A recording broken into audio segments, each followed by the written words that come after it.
우리는 일을 합니다. 모두 다 일을 하죠. 일을 안 하는 사람 있습니까, 여러분? 우리 휴대폰 하나가 그냥 나오는 거 아니잖아요. 휴대폰 하나가. 그걸 개발하는 사람이 있고요. 그 휴대폰 하나가 나오려면 얼마나 많은 과정을 거쳐야 됩니까?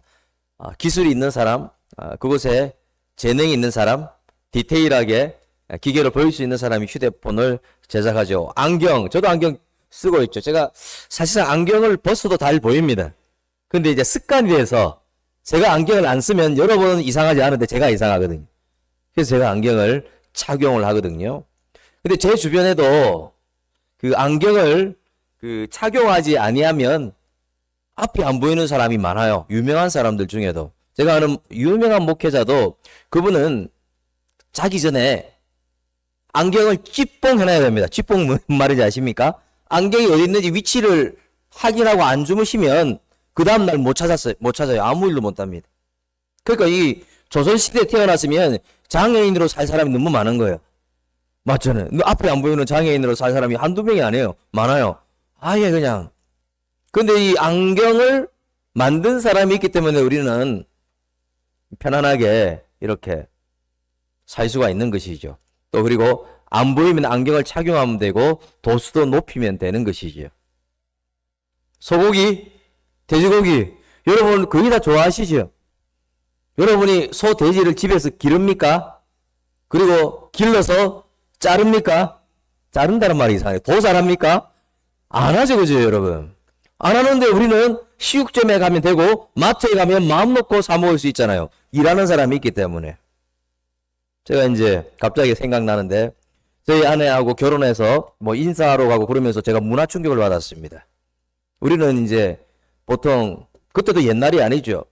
치킨을 먹는다는 것은, 닭을 먹는다는 것은 배달을 하는 거죠. 배달앱으로. 그런데 거기서 닭을 먹는다는 것은 그게 아니었어요.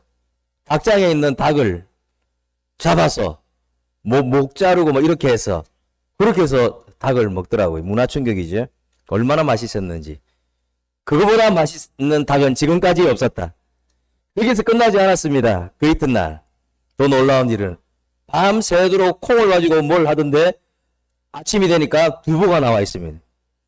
여러분 이게 아주 드문 케이스죠 이거. 그런데 지금 우리가 두부를 만들고 뭐 닭을 잡고 이런 거 아니잖아요. 일하는 사람들이 다 있잖아요. 마찬가지입니다 여러분. 쌀밥이 있고 현미가 있고 온갖 곡식을 다 먹는데 여러분 농사 안 짓죠? 농사 안 해보셨죠? 해본 사람들이 계시겠죠? 일하는 사람이 있는 거죠. 만약에 여러분 또 이런 게 있죠. 무형의 일을 하는 사람이 있습니다. 소설이 없는 시대. 만약에 시가 없다면 수필이 없다면 여러분 어떤 시대가 될까요? 우리가 책 읽는 거를 싫어하는 분이 있는데 진짜 책 읽는 거 아는 사람은 쾌락으로 말하면 가장 큰 쾌락입니다. 이 지식적인 쾌락은 다 이겨버립니다. 여러분. 책에 대한 즐거움은 말로 표현할 수가 없죠. 다른 게 안 들어옵니다. 만약에 여러분 소설이 없고 자서전이 없고 수필이 없다. 그러면 어떻게 될까요? 이 사이가 무미건조해지잖아요. 그래서 하나님은요. 우리를 구원하시고 여러분 따라합시다. 일을 맡겼습니다. 시작. 교회에 쓰는 목사의 일, 우리 장로님의 일이 있습니다. 집사님의 일이 있습니다. 우리 차장대로 일합니다. 또 교사로 일합니다. 그리고 또 청소하기도 합니다. 봉사하기도 합니다. 그러면 나는 그 가정주부인데 또 이야기하는 분인데 자 가정을 이야기하기 전에 직장에도 일이 있습니다. 우리 사업장에도 일이 있습니다. 그래서 나는 뭐 교회에서도 일 안 하고 뭐 이렇게 직장 일도 없는데 나는 일 없겠지 하는 분이 있는데 그렇지 않아요 여러분. 가정주부로서의 가정의 일이 있잖아요 여러분. 있지 않습니까? 일이 있어요. 그 일에 대해서 우리는 어떤 자세를 가져야 되겠냐는 거죠. 내가 교회에서 일을 하든지 매일 출근하는 그 직장에서 내가 일을 하는데 어떤 자세를 가져야 되는지 우리는 오늘 본문을 통해서 알아보길 원하는데요. 첫 번째는요. 한번 따라합시다 여러분. 성령의 인도. 시작. 성령의 인도. 교회에서 일을 하든지 직장에서 일을 하든지 사업장에서 일하든지 가정에서 일하든지 어떤 일을 하든지 내가 하는 것이 아니라 내 감정으로 하는 것이 아니라 성령의 인도입니다. 성령의 인도와 성령의 지시와 그리고 성령이 원하는 방향대로 일을 하면 되는데 그렇지 않은 경우가 많이 있습니다. 우리 4절 말씀 한번 읽어봅시다. 4절 두 사람이 4절 말씀 시작. 성령의 보내심을 받아 실루기아에 내려가 거기서 배 타고 구브로로 가서 여기에 두 사람 나오는데 이제 사도 바울을 통해서 한 사람이죠. 그래서 이 사람들이 뭘 보내심을 받았다고 말씀하고 있죠? 성령의 보내심을 받아 바울과 바나바를 이야기하고 있죠. 바울과 바나바가 그냥 가지 않고 표면적으로는 안디옥 교회에서 파송했다. 근데 실질적으로는 성령 하나님이 파송 보내는 것이죠. 교회의 직분을 받은 것이나 직장 일을 할 때 사업 일을 하고 내가 가정 일을 한다. 우리가 절대적으로 기억해야 될 것은 여러분 따라합시다. 성령의 인도. 성령의 인도입니다. 근데 이게 이해가 안 된다. 성령의 인도가 뭐냐? 이해가 안 된다. 그러면 아주 쉬운 방법이 있습니다. 중간에 하나님을 넣으면 됩니다. 성령 인도하면 잘 몰라요. 근데 성령 하나님 인도 이러면 이해가 되잖아요. 그러니까 성령 하나님의 인도로 그 일을 해야 된다는 거죠. 사도 바울이 일을 할 때 하기 싫을 때가 있고요. 어려울 때도 있고 뜨거운 열정이 없을 때도 있고 막 힘들 때가 있는데 끝까지 했던 이유는 머릿속에 항상 성령의 인도라는 말을 되새기고 있었기 때문이죠. 그래서 우리가 하나님께서 맡기신 일을 어떻게 감당했겠습니까? 사도 바울이 마찬가지죠. 어떻게 감당했겠습니까? 그 일은 내가 복음 전한다고 했는데 수없이 헐벗고 굶주리고 돌에 맞고 태장에 맞고 배가 파손되고 감옥에 들어가기도 하고 무슨 하나님이 특별 보너스를 준 것도 아니고 오래 일하면 인센티브를 준 것도 아니고 훈장을 달아준 것도 아니고 뭐 어떤 뭐 상을 준 것도 없잖아요. 아무것도 준 것도 없잖아요. 근데 끝까지 왜 한 줄 아십니까? 나의 인도가 아니라 감정이 아니라 성령 하나님의 인도로 그 일을 한 줄 믿습니다. 사도들이 그렇다는 거죠. 그러니까 안 흔들린다는 거예요. 그분의 간섭과 인도가 없으면 흔들릴 수밖에 없습니다. 교회 일을 합니다. 왜 합니까? 누가 집사님이 시켜서 합니다. 목사님이 시켜서 했습니다. 누가 밥 사주고 해서 쏘아서 했습니다. 뭐 이런 말들을 하거든요. 또 어떤 분들은 어떤 이제 개척교회 하시는 분은 이런 말을 합니다. 우리 목사님이 얼마나 불쌍한지 그래서 내가 일을 한다. 여러분 이거는 사람의 일을 하고 있는 것이죠. 이거는 잘못된 일입니다. 내가 이 일을 하는 것은 어떻게 했든지 모르고 했든지 강제로 했든지 어쩔 수 없이 했든지 성령의 역사고 성령의 인도고 성령의 일하심이라는 사실을 믿으시길 바랍니다. 그러면 보람과 행복을 느낄 수 있어요. 여러분 내가 한다고 이 사람 때문에 한다고 내가 이 사람 때문에 엮여갖고 10년 동안 한다고 이런 마음을 가지고 있으면요 마음이 절망이에요. 일을 안 하는 게 나아요. 일을 하다가 이 스트레스 받죠. 다시 말합니다. 여러분 누가 우리에게 일을 맡겼습니까? 절대 우연은 없다. 여러분 따라합시다. 우연은 없습니다. 하나님의 자녀인 우리에게 성령 하나님이 인도하셨고 역사하셨고 간섭하신 거예요. 여러분 여기 예배 왜 드리고 있는지 아십니까? 이 예배당에 왜 있는지 아십니까? 또 온 지 얼마 안 된 분들도 있고 그런데 왜 오셨습니까? 이거는요 내가 어떻게 해서 왔든 아내가 오라고 해서 왔든 어떻게 오셨든지 성령 하나님의 인도라는 사실을 믿으시길 바랍니다. 그래서 여기 오신 거예요. 어떻게? 그래서 두 번째 우리가 일을 할 때 꼭 기억해야 될 것이 있는데 여러분 따라합시다. 방해물을 극복해야 돼요. 우리가 일을 할 때요 사단의 방해는 반드시 있습니다. 내가 하나님의 일을 하든지 가정에서 일을 하든지 내가 직장에서 일을 하든지 간에 사단은 방해를 하는데 그냥 방해 안 합니다. 여러분 목숨 걸고 방해합니다. 그리고 사단의 방해는 눈에 잘 보이지 않습니다. 쥐레입니다. 쥐레. 저번 주에 말한 것처럼 눈에 숨어서 뒤에서 배후에서 조종을 해서 야금야금 우리를 무너지게 하는 거죠. 그래서 우리가 그 사단의 방해를 이기지 못하면 절대 보람되게 일을 하지 못합니다. 오늘 본문에 그래서 본문을 이야기하기 전에 포기하는 마음을 누가 줄까요, 여러분? 내가 일을 하는데 때려치우고 싶은 마음을 누가 줍니까, 여러분? 하나님이 줍니까, 그 마음을? 하나님이 준다고 생각합니까? 내가 이제 그만해야지, 이런 마음 하나님이 주시지 않습니다. 이거 잘못된 마음입니다, 이거. 내가 이 꼴 못 본다고 그만해야지. 어떤 분은 이제 내가 우리 자녀 때문에, 처자식 때문에 어쩔 수 없이 한다. 그게 아닙니다, 여러분. 그렇게 아니라는 거죠, 그죠? 이건 하나님이 주신 마음이 절대로 아니라는 거죠. 이 잘못된 마음이라는 거죠. 그렇게 일하면 행복하지 않아요. 생각해보세요. 그런 식으로 일하면 절대로 마음에 만족이 안 돼요. 이거 뭐 언제까지 하지? 뭐 이제 그만둬야지. 이런 마음이 머릿속에 돼 있으면 사단이 춤을 출 겁니다. 아, 너, 그렇게 생각하구나. 하나님의 자녀, 너, 근데 그렇게 생각하구나. 잘한다, 잘한다. 이게 지뢰라는 거죠, 지뢰. 우리를 폭발시킬 수가 있습니다. 어느 순간. 오늘 본문에 어떤 이야기가 있냐면, 바울과 바나바가 처음에 1차 전도 여행 구브로로 갑니다. 전도하러 구브로로 갑니다. 구브로는 어디냐면요. 키프리스 공화국이거든요. 지금도 많은 사람들이 여행 가려고 합니다. 유럽 쪽에 있는데. 너무 아름답거든요. 키프리스 공화국. 그때도 한락가가 많이 있었고 화려했는데 지금도요. 거기서 아주 한락가가 있고 조금 화려하고요. 지금도 그 당시에는요. 산업도 너무 발달을 했어요. 비너스 신이 생겼거든요. 잘못된 미의 여신인데요. 그래서 좀 이렇게 그곳이 화려했고 사람들이 많이 가는 그런 곳이었죠. 근데 구브로의 섬의 수도가 바보인데요. 사도 바울이 유효기가 좋아요. 저는 이렇게 읽었거든요. 사도 바울이 어디로 갔을까요, 여러분? 구브로 섬에 어디로 갔을까요? 바보로 갔습니다. 그리고 바보로 가서 누굴 만났을까요? 바보를 만났습니까? 총독 서기오 바울은 구브로가 아니라 바보섬 전체를 지배하는 1등입니다. 지배하는 사람입니다. 그곳에서 뭐 했냐? 복음을 전했더니 그가 받아들여요. 예수 믿어요. 제일 1등이 예수 믿으니까 어떻게 됩니까? 복음화가 될까요? 안 될까요? 되죠. 그 대신 아주 싫어하는 사람이 있었습니다. 누가 싫어할까요? 다 적어놨죠. 누가 싫어할까요? 어떤 분이 이렇게 이야기하네요. 누가 싫어할까요? 하니까 이렇게 말하냐. 바바바바가 싫어합니다. 이런데. 제가 파자로 했죠. 제가 외웠던 거예요, 여러분. 이게 이렇게 안 외우면 무슨 말 하는지 몰라요. 무슨 말 하는지. 내가 사도행전을 봤는데 무슨 말 하는지 모르는 경우가 많아요. 이렇게 정리하면 다시 말합니다. 사도 바울이 구브로 섬에 어디에 갔다고요? 바보에 갔어요. 바보에 가면 전체를 다스리는 총독 서기오 바울이 있습니다. 바울이 있는데 그 바울에게 무당짓을 해서 거짓 선지자 역할을 해서 이익을 챙기는 사람이 있는데 그 사람이 누굴까요? 바예수라고요, 여러분. 이해되시죠, 여러분? 이 구조를, 이 네 사람을 알아야 돼요. 이 네 구조를. 그래야 이 본문이 해석이 되는 거예요.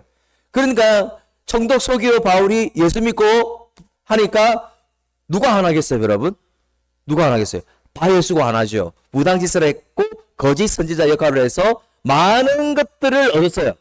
지금 많은 것들을 누렸습니다. 그런데 지금 사도 바울 때문에 사도 바울이 총독 서기오 바울을 꼬셔갖고 예수 믿게 했기 때문에 지금 다른 사람들도 예수 믿고 그러니까 자기 이익도 다 없어지고 무당짓도 못하고 열받아서 사도 바울을 핍박하고 목숨 걸고 그의 복음을 방해하려고 해요. 지금 그런 상황입니다. 지금. 그래서 자 13장 10절 말씀 우리 한번 읽어볼까요? 이르되 시작. 마귀의 자석이요 못 그치게 하느니라. 바른 길을 굳게 하기를 그치게 하느니라 라고 말씀하고 있습니다. 그래서 일을 하는 곳에는 항상 그 사단의 방해가 있습니다.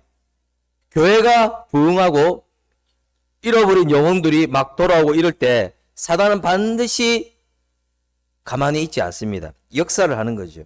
그래서 교회를 몰락하게 하려고 하는 거죠. 제가 물 먹다가 이게 확 떨어지는 바람에 깜짝 놀랐습니다, 여러분. 그래서 미국에서도 조사를 했거든요. 아주 부흥하는 교회가 갑작스럽게 몰락을 했대요. 이 기가 막히는 거죠. 그래서 그 통계를 봤더니 그 원인, 아주 사소한 원인입니다. 그 찬양 발표회를 했는데 다 박수 쳤는데 한 사람에게 자기 딸에게 박수를 안 쳐줬대요. 그것 때문에 감정 상하고 분리되고 이렇게 해서 교회가 완전히 박살나버려요. 그리고 어떤 교회는 페인트 칠을 한다고 파란색, 하얀색, 파란색, 하얀색 하다가 하얀색 했다고 열받아갖고 교회가 분쟁돼갖고 교회가 무너져버려요. 여러분 저는 이 사건을 보고 페인트, 찬양 발표회 이걸 말하는 거 아닙니다, 여러분.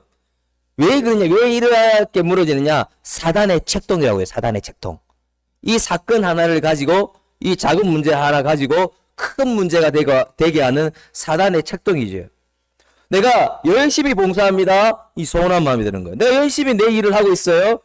근데 작은 것에 감사하지 못하고 막 마음이 상하고 막 그냥 이거 그만해야 되겠고 막 기분도 안 좋고 막 이런 마음이 드는데 이거는 하나님이 주는 마음이 아닙니다, 여러분. 사단은 그런 마음을 줍니다. 내가 언제까지 해야 되나? 하나님이 그런 마음 줄까요, 여러분? 단 한 번도 그런 마음 주지 않습니다. 언제까지 해야 되는가? 그런 마음 준 적이 없다고, 여러분. 사단의 책동일 확률이 상당히 많습니다. 그래서 사단은 뒤에서 배후에서 역사를 하죠. 제가 아는 목사님도 이런 얘기를 했습니다. 후배 목사님이 말해서 이제 부흥회를 가려고 했는데 부흥회 가는 그 당일날 목소리가 안 나온다는 거예요. 목소리가. 여러분 그런 경우 많아요. 목 많이 쓰는 분들은요. 목회자들도 갑자기 목소리가 안 나오는 경우가 있어요. 아예 안 나와요.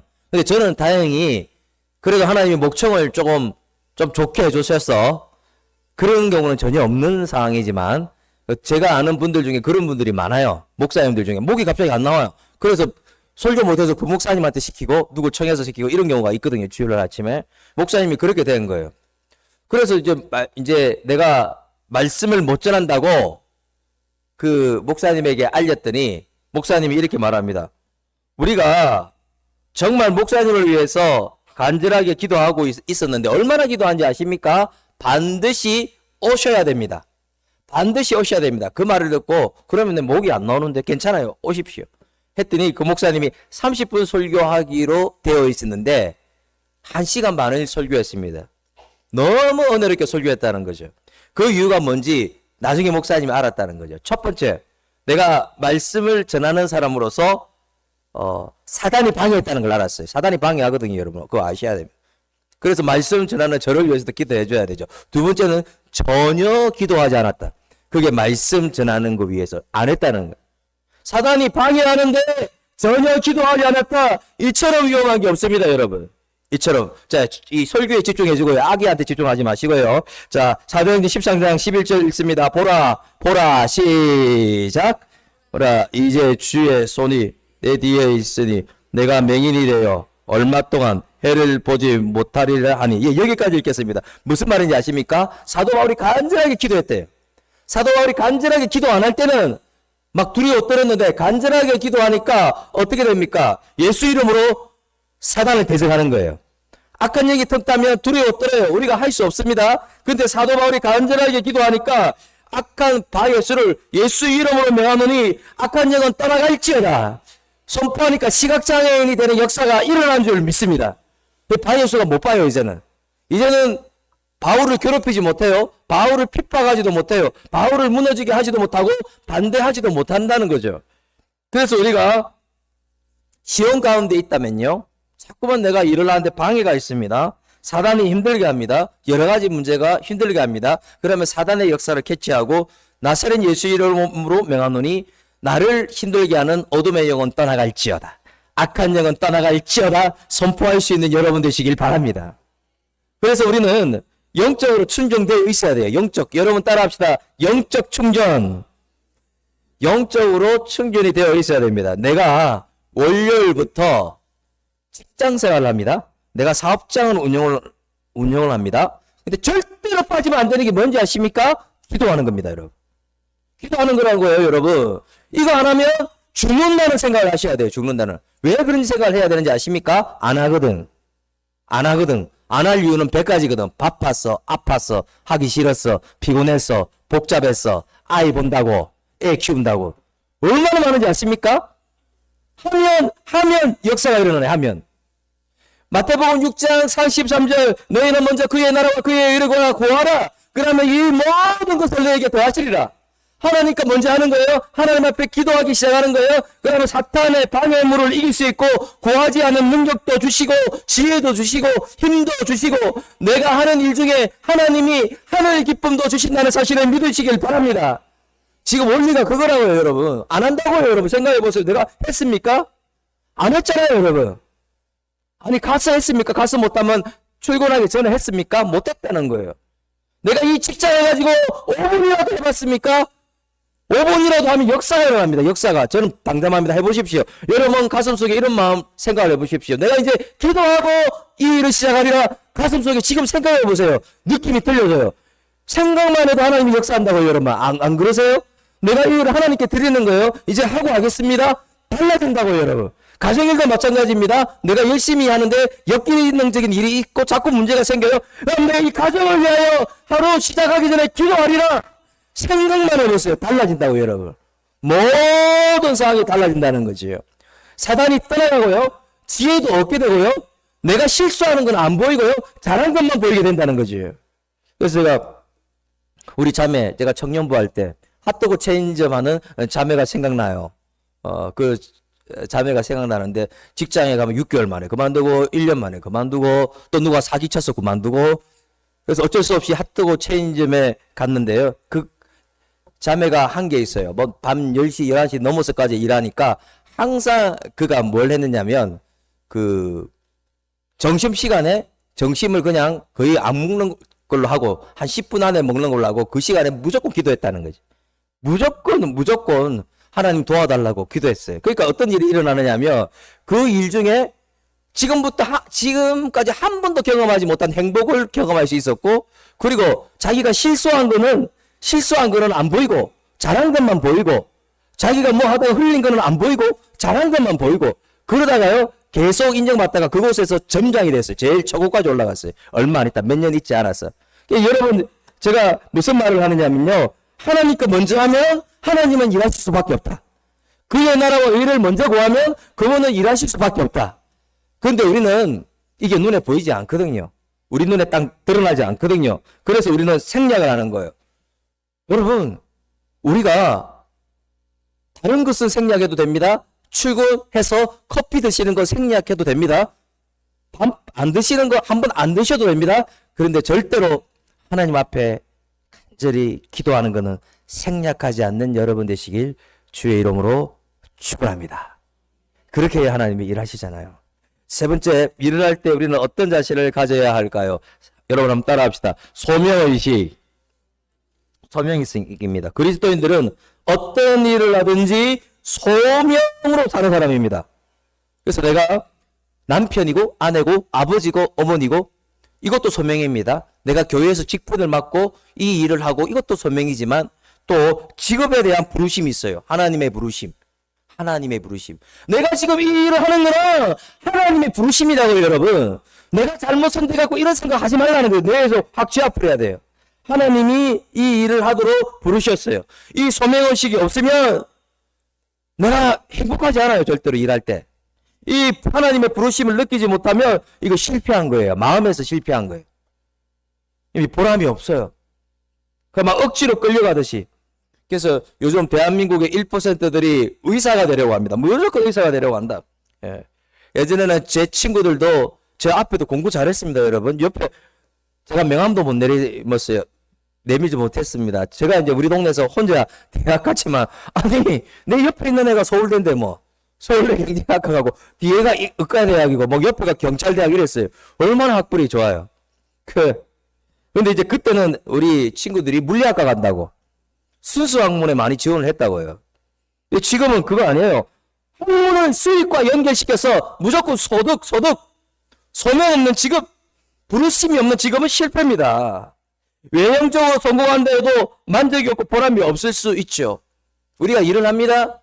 근데 그 일에 대한 행복과 기쁨은 수입에 많고 적음에 있는 게 아닙니다. 하나님의 부르심, 그 소명에 달려 있는 겁니다. 그러면 주님이 기뻐하시는 일이 되고 내가 이 일 중에 고난과 스트레스가 있고 이상한 문제가 있어요. 꼭 보면 나를 괴롭히는 그 또라이 한 명도 있어요. 그런 사람이 있는데도 내가 역동적으로 행복하게 근무할 수 있는 힘을 그분이 주신다는 사실을 믿으시길 바랍니다. 그렇다는 거예요, 여러분. 문제 없는 곳이 있습니까, 여러분? 다 있다는 거죠. 우리 13절 말씀 한번 읽어볼까요? 13절 바울과 시작. 바울 동행하는 사람들이 바보에서 배 타고 밤빌레아에 있는 버가에 이르니 요한은 그들에게서 떠나 예루살렘으로 돌아가고 말씀하고 있습니다. 왜냐면요, 선교로 갔어요. 뭐 전도하러 갔습니다. 근데 그 마가 요한이, 여기서 요한은 마가 요한이거든요. 힘들다고 마가 요한이 중도 탈락해 버렸습니다. 탈락해 버렸죠. 아니, 분명히 내가 지원을 했어요. 지원을 한 이유는 뭐냐면 분위기에 휩싸여서 지원을 했다는 거죠. 그러니까 소명은 전혀 없었다는 거죠. 그래서 마가 요한이 탈락한 분명한 이유 가운데 하나는요, 사도 바울한테 이런 이야기를 했습니다. 나 2차 전도 간다고. 내 2차 전도 간다고. 근데 사도 바울이 거부한 이유가 있어요. 거부한 이유는 소명의 문제가 있었다. 마가 요한이 그만둔 이유는 소명의 문제가 있었다. 제가 앞에 교회에서 몽골 선교가 유행했습니다. 몽골 영상을 틀어주고 그곳에 가서 선교하는 거 은혜 받고 기도하는 거 보여주고 하니까 그냥 10명이 아니라 50명 넘게 몽골 선교 지원한다고 막 나왔어요. 근데 그분들이 가드만 얼마 있지 않아 다 포기해버립니다. 몽골이 춥거든요.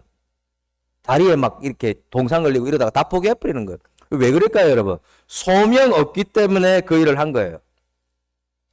여러분, 한 교회 성장학자가 이런 연구 결과를 놓았습니다. 목사님이 학벌도 좋고 설교도 잘하고 엘리트고 모든 걸 갖추었는데 실패하는 경우가, 재능이 뛰어난데도 목회에 성공 못하는 경우가 1년, 2년 만에 그만두기 때문이다. 조금 있다가, 아니 몇 년 있다가 그만둬도 조금 고난이 생긴다, 목회자에게 고통이 생긴다, 그러면 떠나버립니다. 왠지 아십니까? 소명이 없다는 거예요. 소명이.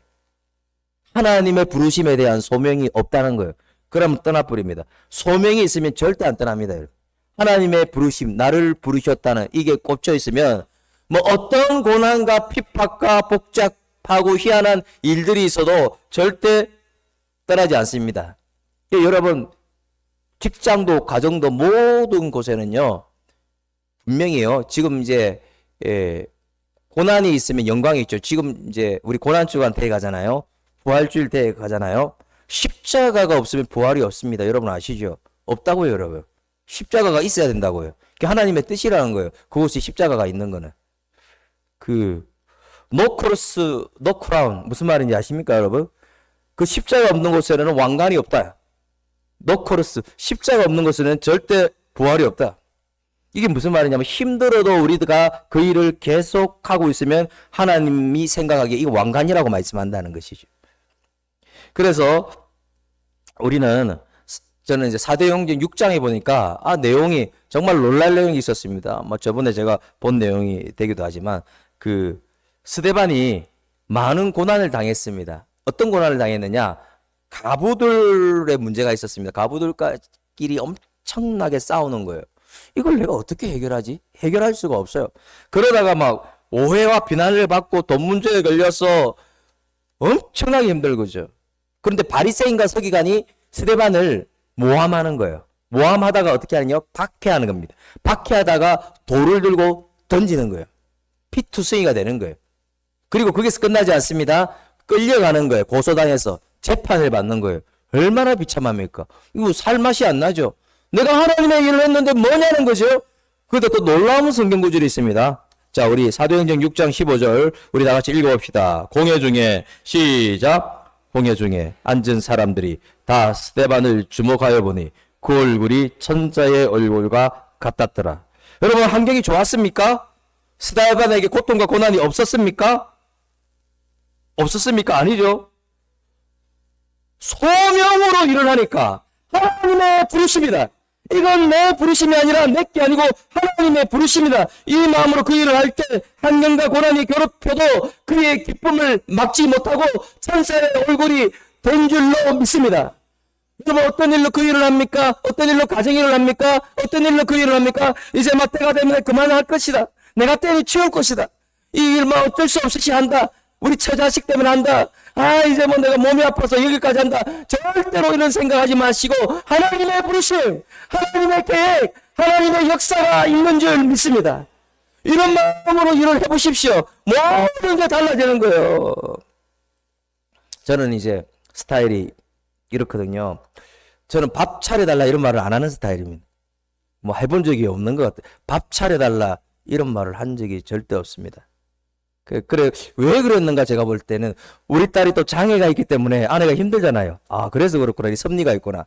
근데 여러분, 남편분이 밥 차려달라고 하는 건 나쁜 거 아닙니다, 여러분. 아니, 남편인데 부인한테 밥 차려달라고 할 수 있지. 여러분, 그렇지 않습니까, 여러분? 그런 나쁜 거는 아니라고 생각해요. 왜냐하면 하나님의 그 가정에 배치한 스타일입니다, 스타일. 그런 나름대로 의미가 있습니다. 우리 남편은 그걸 원하지 않는다. 어떤 남편은 원한다. 이런 것들은 각 가정에 틀려요, 여러분. 이것도 여러분 하나님의 부르심으로 이해해야 됩니다. 이제부터 당신 밥 안 주니까 깡통하고 숟가락만 준다. 이렇게 하시면 안 돼요, 절대로. 잘못된 게 그렇게 하면 안 되고 모든 게 하나님의 소명이라는 것이죠. 하나님의 부르심이라는 것이죠. 그래서 지금 우리가 사는 세상에는 우리가 일을 해야 되고 가정에서 또 교회에서 직장에서도 일을 해야 됩니다. 그러면 우리 마음에 행복이 있어야 되잖아요, 여러분. 기쁨이 있고 설렘이 있어야 되잖아요. 그런데 수입이 목적이면 그런 게 없어집니다, 여러분. 아셔야 됩니다. 순간 기쁠 수 있습니다, 소득이 올라서. 근데 그게 계속 그게 목적이면 기쁘지 않아요, 여러분. 부름받은 삶이죠. 소명이다. 하나님의 콜링이다, 콜링. 하나님이 여기 콜링으로 부르심으로 나를 세웠다. 이럴 때 가슴이 뛰기 시작합니다, 여러분. 내 마음이 설레기 시작합니다. 여러분 생각해 보십시오. 내가 다니는 이 일, 내가 이래서 이 알바를 한다, 이 일을 한다. 지금 내가 언제까지 하지? 이렇게 생각해 보십시오. 마지못해서 한다. 이런 생각을 해 보십시오. 마음이 무너집니다, 여러분. 그러지 않고 하나님의 부르심이라는 거죠. 그래서 우리 삶을 두 가지로 요약할 때 이렇게 요약할 수 있죠. 늘 급한 일로 쫓기는 삶, 그리고 부름받은 삶, 다른 말로 소명의 삶이라는 거죠. 늘 급한 일로 쫓기는 삶은 환경의 지배를 받습니다. 그래서 가져도 소득이 모여도 절대 기쁘지 않습니다. 계속 쫓깁니다. 과거에 비해 우리 모든 것이 좋아졌잖아요. 요즘 푸세식 화장실 쓰는 사람 있습니까? 없지 않습니까? 모든 게 좋아요. 김치 냉장고도 있고 모든 생활 방식이 좋아졌습니다. 그런데 행복 지수는 완전히 바닥을 기고 있죠. 더군다나 예수 믿는 사람들은 하나님을 믿고 소명 의식이 있으면 되는데 이 내 속에 안 박혀 있어요. 하나님의 부르심 이것만 박혀 있으면 좋겠어요. 여러분 따라합시다. 하나님의 부르심. 하나님의 부르심은 실패가 있습니까? 없습니까? 없어요. 없습니다. 절대로. 내 마음이 실패한 거죠.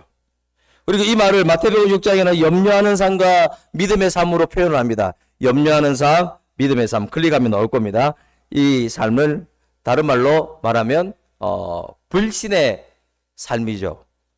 그러니까 무슨 말이냐면 무엇을 먹을까 입을까 염려하며 더 좋은 아파트, 더 좋은 소득, 더 좋은 의식주 그 속에 하나님의 뜻은 없고 하나님 나라를 이루는 것은 없고 이러면 이 삶이 불신의 삶이 되는 거죠. 불신의 삶.